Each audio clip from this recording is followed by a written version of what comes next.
To the millions of people who call it home, Washington State seems like one of the most beautiful and desirable places in the entire country. A land of vast evergreen forests and snow-capped peaks, of deep blue waters and thriving modern cities, of mild weather and stunning natural scenery. It is a place that draws people from all over the country and the world. A place of prosperity and rapid growth and truly extraordinary landscapes. And yet, hidden beneath that beauty, woven into the very geology and geography that make Washington so spectacular, is a collection of natural hazards so numerous and so severe that a strong case can be made that Washington is, in terms of the sheer variety and magnitude of the geological dangers it faces. One of the most dangerous states in America to live in. The very forces that built its magnificent landscape, the colliding plates and the towering volcanoes and the restless earth, are the same forces that threaten it, and they have loaded the state with a combination of hazards that few other places on the continent can match. This is the story of why Washington, for all of its extraordinary beauty, sits directly in the crosshairs of so many of nature's most powerful and destructive forces, and of the many dangers that lurk quietly beneath its scenic and deceptively tranquil surface. The single greatest source of Washington's danger lies offshore, beneath the waters of the Pacific, and one of the most formidable geological features in North America. Off the coast of Washington runs the Cascadia Subduction Zone, a place where a great slab of oceanic crust is diving beneath the edge of the continent, one of the enormous collision zones that generate the largest earthquakes the planet can produce. Along this zone, the two great plates are locked together, held fast by friction while the strain slowly accumulates, storing energy that will one day be released in a great earthquake. Scientists have determined, through the study of the geological record and the history preserved in the earth, that the Cascadia Subduction Zone has produced enormous earthquakes many times in the past. Ruptures of tremendous power that shook the entire region and sent tsunamis racing across the ocean, and that it will produce such an earthquake again. When it does, it will be one of the largest earthquakes ever to strike the United States, a catastrophe of a scale that the modern communities of the region have never experienced, capable of causing devastation across a vast area.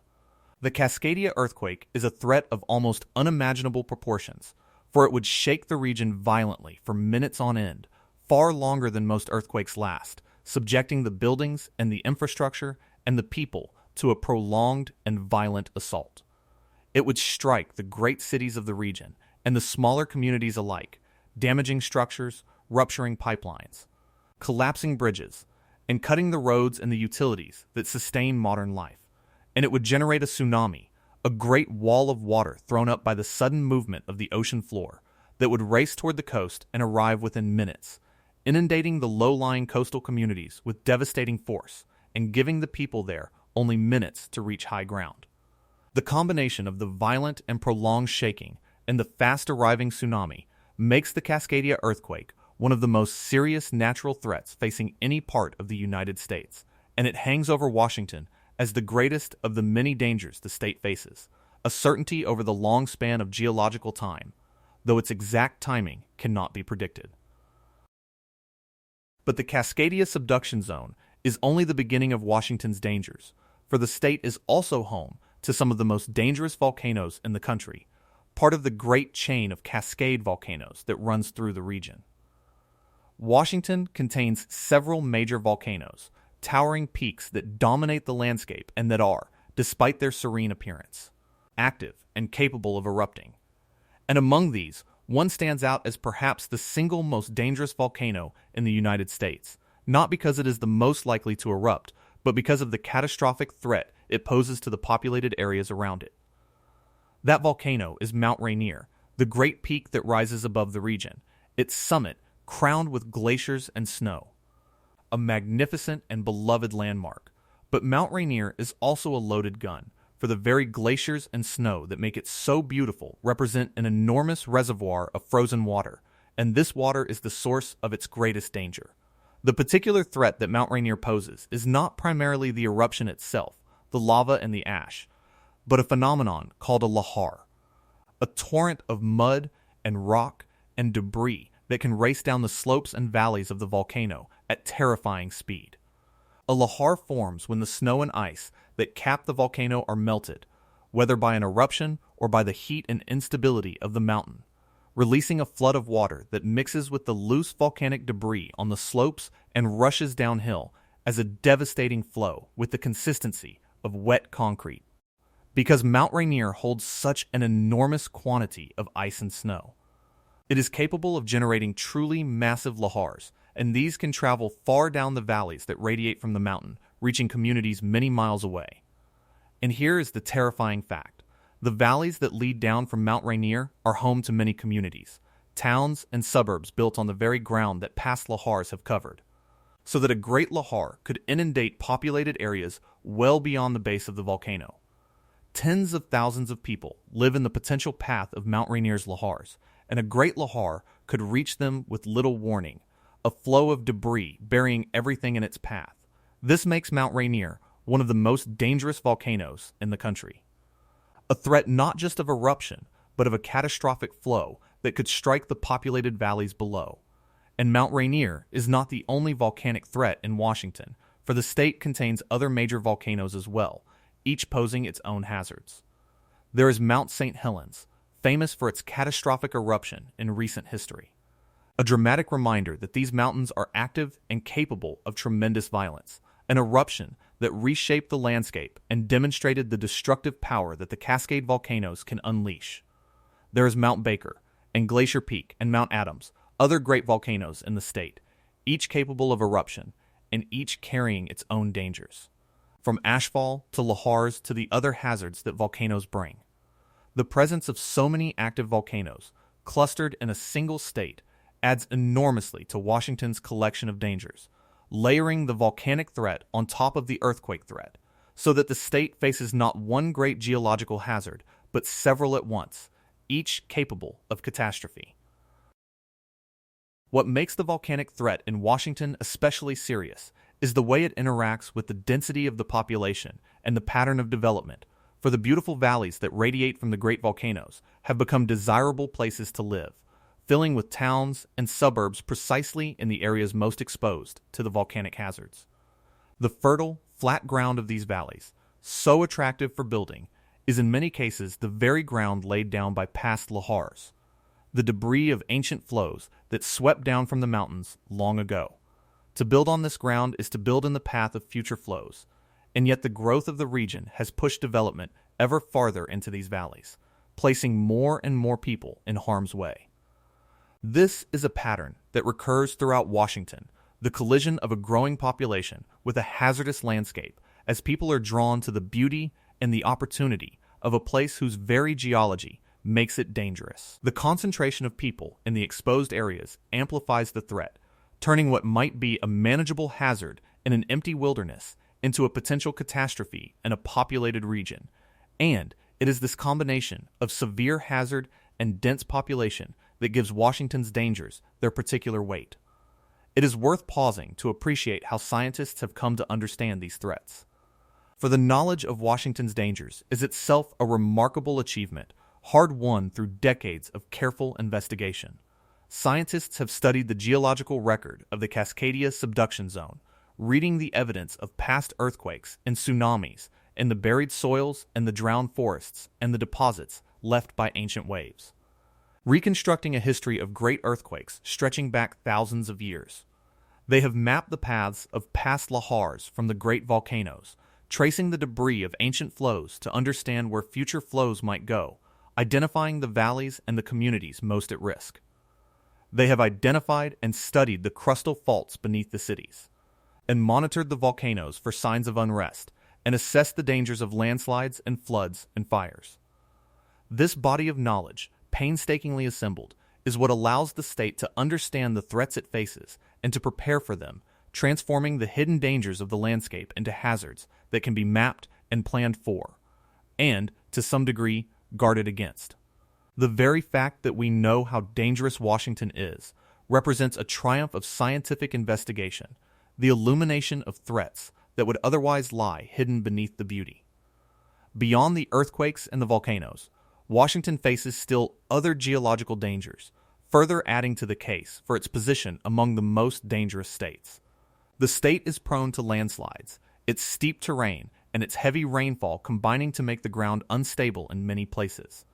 And these landslides can be deadly, as a tragic slide in recent history demonstrated when a hillside gave way and buried a community, taking many lives. The wet climate and the steep slopes that make Washington so green and beautiful also make it vulnerable to the sudden collapse of the ground, another hazard woven into the landscape. And there is the threat of crustal faults closer to the surface, faults that run directly beneath the populated areas, including one that runs beneath the heart of the region's largest metropolitan area, capable of producing its own damaging earthquakes independent of the Great Cascadia Zone offshore. These shallower faults add another layer of earthquake danger, closer to the cities, another way the earth beneath Washington can turn violent. Washington also faces the growing threat of wildfires, particularly in the drier eastern part of the state, where the forests and the grasslands can burn fiercely in the hot, dry summers, threatening communities and filling the air with smoke. As the climate warms, the wildfire season has grown longer and more intense, and the danger of fire has increased, adding yet another hazard to the state's formidable collection. And the same wet climate that brings the landslides also brings the threat of flooding, as the rivers swell with heavy rain and snowmelt, inundating the low-lying areas and the floodplains. Washington, in other words, faces not just the dramatic geological hazards of earthquakes and volcanoes, but the whole range of natural dangers. The fires and the floods and the landslides, a comprehensive collection of threats that few other states can match. When you assemble all of these hazards together, the picture that emerges is genuinely striking, and it is what gives force to the claim that Washington is among the most dangerous states in America to live in. Consider the combination: a subduction zone offshore, capable of one of the largest earthquakes on Earth, accompanied by a devastating tsunami.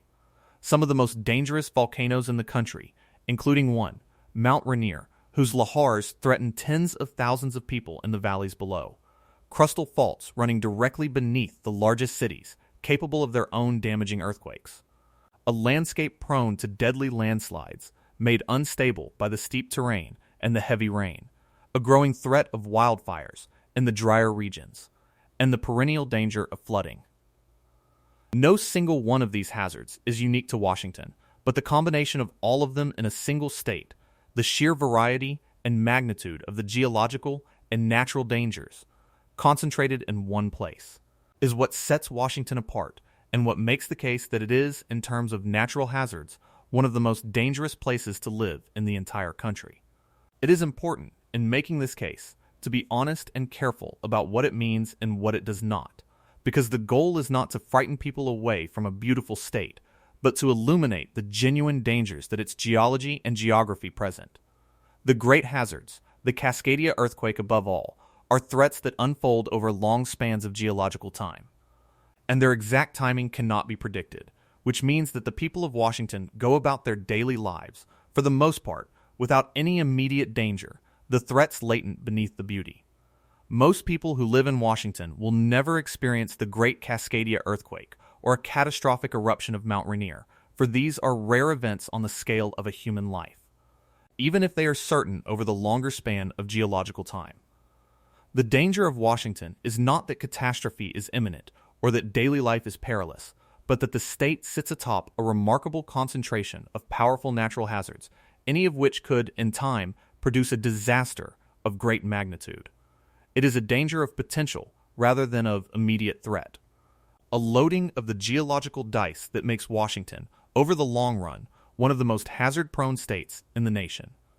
The recognition of these dangers is not a reason for despair, but a spur to preparation, for while the hazards of Washington cannot be prevented, the harm they cause can be reduced through the steps taken in advance. The state has increasingly come to understand the threats it faces and to prepare for them, strengthening its buildings against earthquakes, mapping the hazard zones for lahars and tsunamis, developing warning systems and evacuation plans, educating the public about what to do when the ground shakes or the volcano stirs. This preparation is vital, for it is the difference between a hazard and a catastrophe, between a community that is ready and one that is caught unaware. The people of Washington live with the knowledge, whether they think about it daily or not, that they inhabit a landscape of extraordinary power, both beautiful and dangerous, and the wise response is to prepare, steadily and sensibly, for the disasters that the geology will, in its own time, eventually bring. So why is Washington the most dangerous state in America to live in, or at least among the most dangerous in terms of natural hazards? Because it sits at the meeting point of so many of nature's most powerful forces, a subduction zone offshore that can produce a monstrous earthquake and tsunami, some of the most dangerous volcanoes in the country, including the lahar-loaded Mount Rainier, crustal faults beneath its cities, a landscape prone to deadly landslides, and the growing threats of wildfire and flooding. The very forces that built its magnificent landscape, the colliding plates and the rising volcanoes and the restless earth, are the forces that threaten it, so that Washington's beauty and its danger are two faces of the same geological reality. It is a state where the ground itself, for all its scenic splendor, holds an extraordinary capacity for catastrophe, a concentration of hazards that few other places can match. And yet it is also a state whose people can prepare, can build and plan and ready themselves for the dangers they face, reducing the harm that the hazards will bring. The beauty of Washington is real, and so is its danger, and the two are inseparable, bound together in a landscape shaped by the same immense forces that make it both a paradise and a place of peril. In the end, the story of Washington's danger is the story of a place where the earth is extraordinarily active, where the great forces that shape the planet are concentrated in unusual measure, building the mountains and the volcanoes and the beauty even as they load the land with hazard. To live in Washington is to live amid that power, to inhabit a landscape of both splendor and threat, to enjoy the beauty while acknowledging the danger that underlies it. The great hazards may be rare on the scale of a human life, but they are real and they are severe. And their concentration in a single state is what makes the case that Washington, for all its evergreen beauty, is one of the most dangerous places in America to live. The mountains will keep rising, the plates will keep colliding, the volcanoes will keep their restless watch, and one day the forces beneath the beauty will assert themselves, as they have before and will again. Until then, the people of Washington live in the shadow of that power, in a land as dangerous as it is beautiful, and the wisdom lies in understanding the danger, respecting it, and preparing for the day when the restless earth of the Pacific Northwest reminds everyone, once again, of the immense forces that lie beneath its magnificent and deceptive calm. It is a land where paradise and peril are woven together so tightly that they cannot be separated, where the same forces that raise the beauty hold the threat, and where the people who love it must learn to live, wisely